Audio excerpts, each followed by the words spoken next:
O pesadelo da inflação pode estar de volta e o vilão dos preços em alta são os alimentos. Para tentar frear os juros, especialistas alertam o consumidor a não fazer dívidas a longo prazo.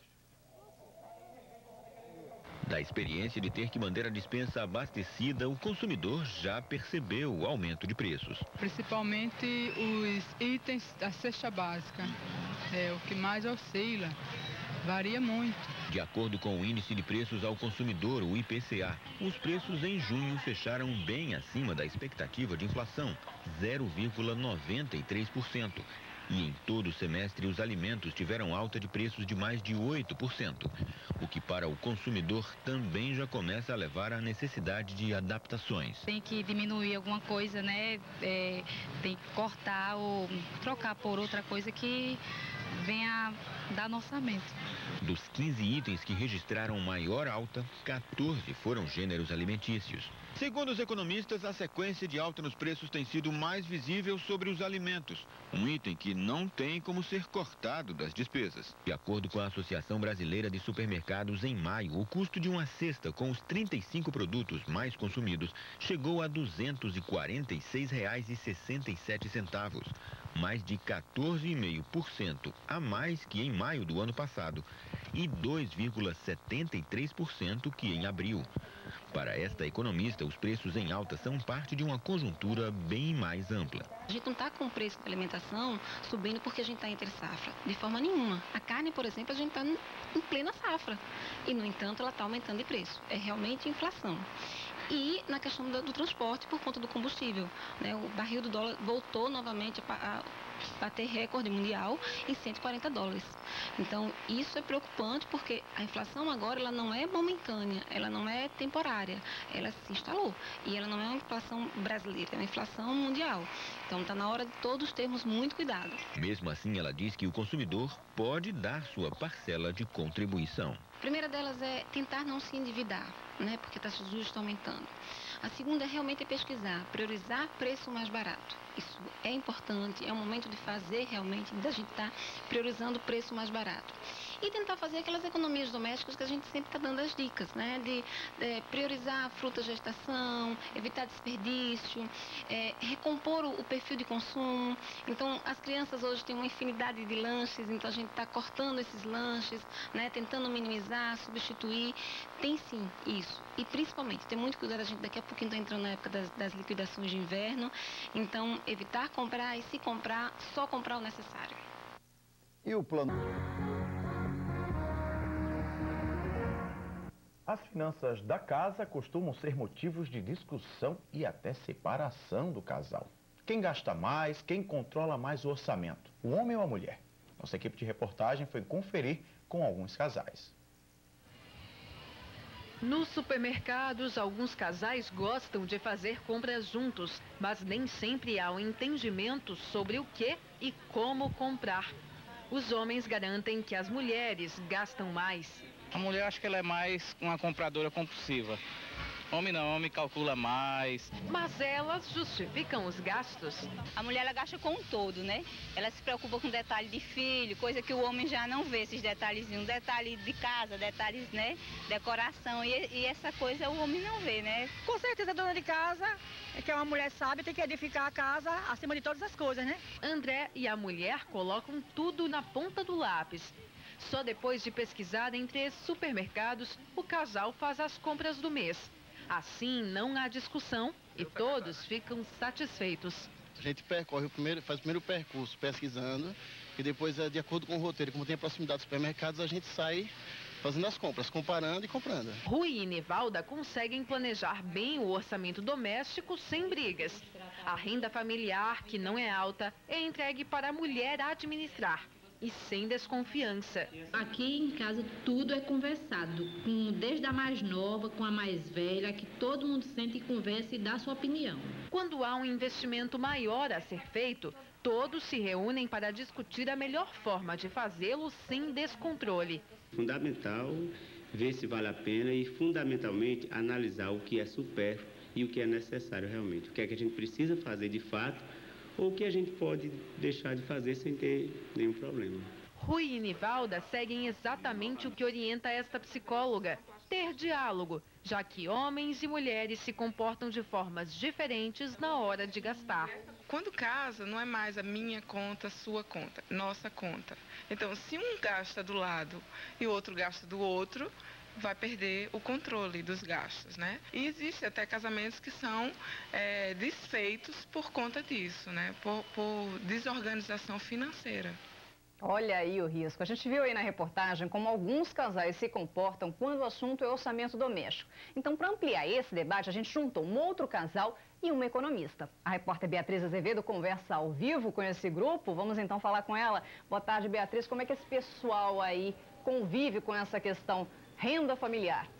Olha só, estava conversando aqui com a economista Tereza Kelly e ela concordou num ponto. Esse casal daqui é exemplo no que se diz respeito aí a gasto, a orçamento familiar, não é? De fato, Beatriz, esse casal é um exemplo a ser seguido. Eles têm controle orçamentário, eles têm um planejamento. Efetivamente, é um bom casal para a gente estar colocando como exemplo para todo mundo, porque eles têm diálogo que é fundamental, né? Até porque, bem como colocou a psicóloga, passa a ser a nossa conta, as nossas despesas. Então, isso realmente foi muito bom. E eles já têm uma boa noção de planejamento financeiro. Então a gente vai conversar agora com o seu Cícero, que ele tem um orçamento ali, ele tem um dinheiro dele fixo, ele é militar, aposentado, então é um saláriozinho fixo que ele tem que contar todo mês. Seu Cícero, mas o senhor tem dúvida também, né? Apesar do exemplo todo aí do casal, do orçamento de vocês, qual é a dúvida? Olha, a minha dúvida, eu queria uma explicação da economista Tereza, que ela me fala assim, eu tenho uma conta conjunta com a minha esposa. Diante de um conflito, o que é que você sugere? Olha só, a primeira questão é diálogo, né? E esse conflito é de quê? É de recursos, né? É por quê? Uma dívida? É uma coisa que se quer comprar? Se for uma dívida, prioritariamente vai ter razão aquele que quer sanar a dívida. Porque dívida é juros, e juros é uma coisa alta. Com essa perspectiva de aumento de inflação agora, a gente tem que ter muito cuidado. Então, realmente, se o casal está brigando por uma dívida, tem razão aquele que quer pagar a dívida, né? Agora, se for para um investimento, eu acho que é um bom consenso, porque investimento, como o próprio nome está dizendo, é uma coisa que pode ser feita com planejamento a longo prazo. Então, o que a gente orienta é, se for gasto, minimizar. Se for investimento, planejar. E agora também a gente vai conversar com a dona Wanda, vamos passar o microfone para ela. Dona Wanda, a senhora falava também de conta conjunta, estava conversando um pouquinho com o economista. Qual é a dúvida da senhora? Bom, a dúvida a respeito assim de os gastos, as compras em cartão, parcelado, à vista, qual seria a melhor opção? Tá, ok. Então, a palavra é da Tereza Kelly. Olha, parcelado só se fossem juros. Teve juros, esqueçamos, tá, gente? Juros não se paga para parcelamento. Juros só quando acontece alguma coisa assim que foi um fortuito, que nós não tínhamos como planejar. Mas se foi compra, se foi consumo, principalmente na feira, gente, tenhamos muito cuidado. Os preços dos alimentos estão aumentando muito. Então, cuidado com essa história de dividir, né? Então, dividiu, teve juros, não. E tem mais uma coisinha também, que nós conversávamos aqui no intervalo, que eu acho que é bem interessante a gente colocar. Cuidado com essa história de, não, é 10 vezes sem juros. Tá, tudo bem, é 10 vezes sem juros. Mas a parcela ela vai ter que entrar no orçamento. Esse casal modelo, eles já fazem isso. Então, quando eles compram, eles sabem assim, não, se eu comprar agora, eu vou estar pagando até março do ano que vem. E até março do ano que vem eu tenho IPVA, eu tenho matrícula escolar, eu tenho IPTU, né? Então, eu tenho que pensar que essa parcela que eu coloco hoje, de R$ 49,90, que não é nada, ela também vai existir em janeiro, em fevereiro, em março, que são meses muito apertados para todo mundo. Então, o maior cuidado é isso. Pois não, Felipe? Eu tenho uma dúvida aqui do estúdio, queria perguntar à Tereza. Pois não, Felipe? São dois orçamentos, né? Às vezes o marido trabalha, a esposa também trabalha. Como é que faz na hora de dividir esses gastos aí? Faz todo mundo reparte as mesmas dívidas ou diz o maridão fica com a feira, com o pagamento da escola e a esposa fica com outros afazeres? Os afazeres são comuns a todos. Como é que faz para planejar Ou isso? então, né, Felipe, complementando aí, depende do salário de que cada um ganha. Olha, o ideal é exatamente isso, a gente partir do pressuposto de quanto é que eu ganho, quanto é que você ganha, né? Até porque, infelizmente, o mercado de trabalho, ele é muito, digamos assim, desleal para com as mulheres. Mesmo que as mulheres apresentando um nível de escolaridade maior, em média, elas recebem 30% a menos, ocupando os mesmos cargos. Então, normalmente, nas famílias, as mulheres recebem um pouco menos. Em função disso, o que a gente orienta?